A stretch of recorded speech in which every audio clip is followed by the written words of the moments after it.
Welcome to Hotline TV, everyone. I'm Amy Walter. And I'm John Mercurio. Today we're taking a look at Hillary Clinton's confirmation hearings for Secretary of State. There have been some dull moments as well as some awkward ones. John Kerry, please stop trying to sound endearing by offering Chelsea Clinton an internship. She's, you know, something like 30 years old, right? She has a nice job. Yeah, she's got a good job Very already. well-paying job. All right, so Amy Walter, any surprises at the hearing so far?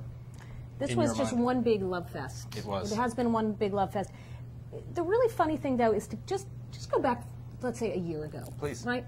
When we had then Senator Hillary Clinton supposed to be was considered, let's go maybe back a little over a year. Okay. But was considered the front runner and potential president of the United States. Sure. We had somebody else, the person who introduced her, named John Kerry, who had just lost the year before, well, or 4 years before, excuse me. I'm with you. We had then going into 2008, there was the back and forth about who's naive on foreign policy. Apparently that was Barack Obama, according to Hillary Clinton. She was defending herself about Bosnian sniper fire. And now here we are, 2009, the guy who was the committee chairman is now the vice president. Another guy who was sitting on that committee is now the president of the United States.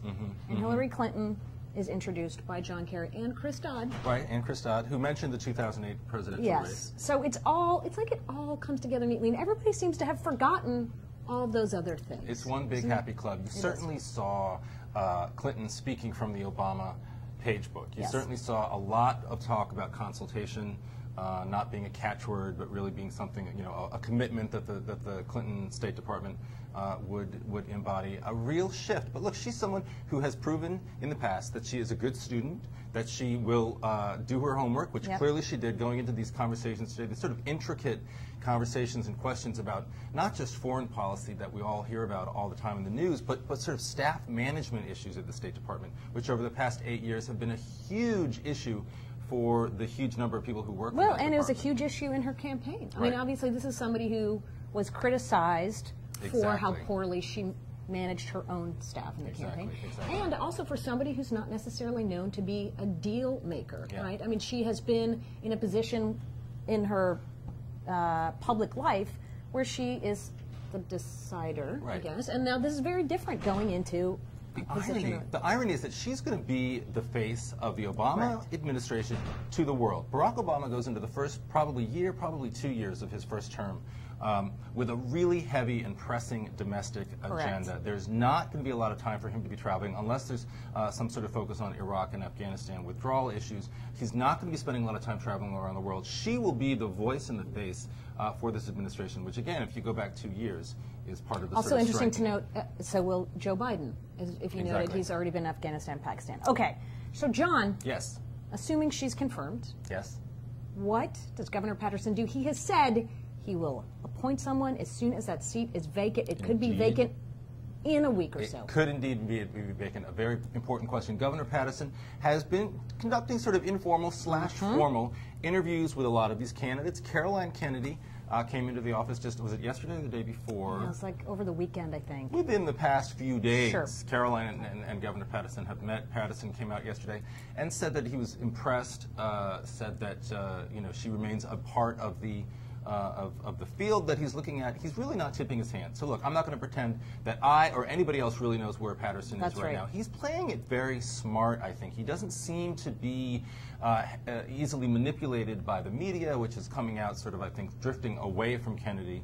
And the polls, I think, also show a slight drift away from Kennedy towards Andrew Cuomo. None of that seems to be factoring into Patterson's decision process. But again, he's playing it very close to the vest. I think he's playing it very smart. There is always the possibility that Hillary Clinton will not be confirmed and will remain in the Senate. Look, these questions about Bill Clinton's foreign donors to his presidential library, I think are real and they're out there. AP had the story today about how in the Senate she's acted on behalf of several foreign governments that could have maybe benefited some of her husband's interests. So there are still questions.